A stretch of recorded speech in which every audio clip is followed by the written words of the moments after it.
Siemanko, witajcie w kolejnym odcinku Bezrobotni Daily. Jak codziennie przed drugą jest wstawiany odcinek.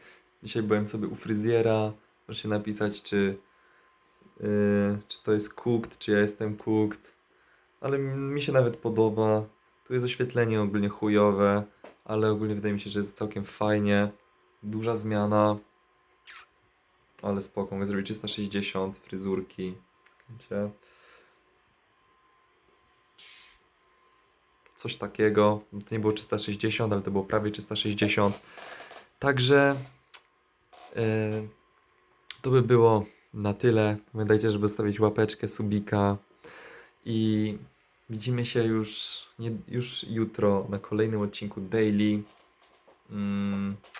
No i co? No i ogólnie to by było na tyle. Także jeszcze może tutaj siemanko.